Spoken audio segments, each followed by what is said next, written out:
সরকারি চাকরিতে কোটা বাতিলের দাবিতে বাংলা ব্লকেড কর্মসূচি নিয়ে টানা দ্বিতীয় দিনের মতো শাহবাগ বাংলা মোটর, কারওয়ান বাজার, ফার্মগেট, সায়েন্স ল্যাবরেটরি মোড় ও গুলিস্তান 0 পয়েন্ট সহ ঢাকার বিভিন্ন এলাকায় সড়ক অবরোধ করেছে কোটা বিরোধী শিক্ষার্থীরা।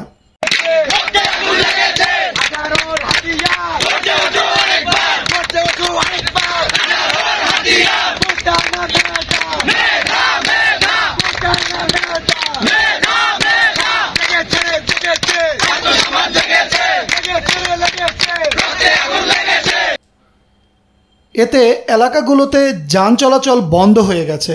আর প্রধান প্রধান সড়ক বন্ধ হয়ে যাওয়ায় রাজধানীর বেশিরভাগ এলাকা দ্বিতীয় দিনের মতো স্থবির হয়ে পড়েছে। পূর্ব ঘোষিত বাংলা ব্লকেড কর্মসূচির অংশ হিসেবে আজ বিকেল 4:30টার দিকে অবরোধ করেন শিক্ষার্থী ও চাকরি প্রত্যাশীরা। বৈষম্য বিরোধী ছাত্র আন্দোলনের ব্যানারে গত 1 জুলাই থেকে তারা আন্দোলন চালিয়ে আসছেন। এর অংশ হিসেবে গতকাল 7 জুলাই রোববার থেকে শাহবাগ সহ ঢাকার বিভিন্ন এলাকায় সড়ক অবরোধ চলছে।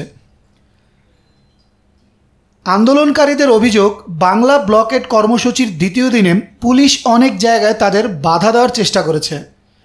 তারা বলছেন, পুলিশ প্রথমে তাদের বসতে দিতে চায়নি। বিপুল সংখ্যক পুলিশ সদস্য একসঙ্গে আন্দোলনকারীদের বাধা দিয়েছেন।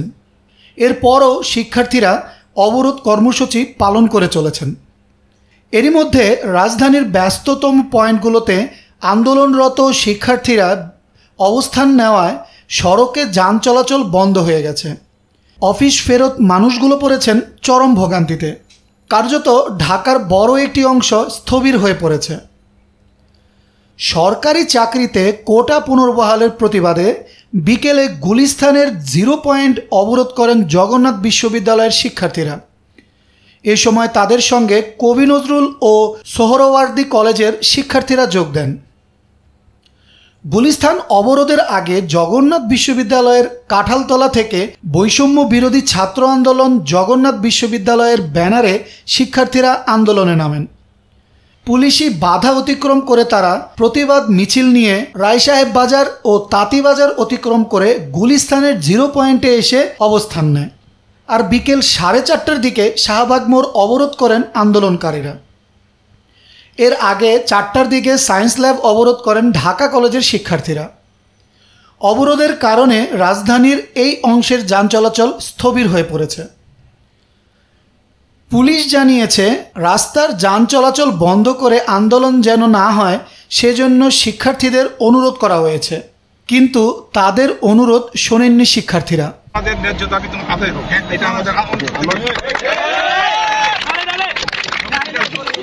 এখানে কিছু মানুষ, তোমরা যদি চাও, তোমাদের ইচ্ছা হয়, আমি কিন্তু আমার পুলিশ। এদিকে রাজধানীতে যেন অপ্রীতিকর পরিস্থিতি তৈরি না হয় সেজন্য গতকালের চেয়ে আজ বেশি পুলিশ সদস্য মোতায়েন করা হয়েছে। ঢাকা মহানগর পুলিশের রমনা বিভাগের উপকমিশনার আশরাফুল ইসলাম বলেন, পুলিশ সতর্ক অবস্থানে রয়েছে। আন্দোলনকারীদের সড়ক ছেড়ে দিয়ে আন্দোলন করার জন্য বারবার অনুরোধ করা হয়েছে, কিন্তু তারা সড়কের ব্যস্ত পয়েন্টগুলোতে অবস্থান নিয়েছেন। এতে যান চলাচল বন্ধ রয়েছে, অফিস ছুটি হয়েছে, তাই সব সড়কে যানজট ছড়িয়ে পড়েছে। বর্তমানে বিকল্প সড়ক দিয়ে যান চলাচল স্বাভাবিক রাখার চেষ্টা করা হচ্ছে।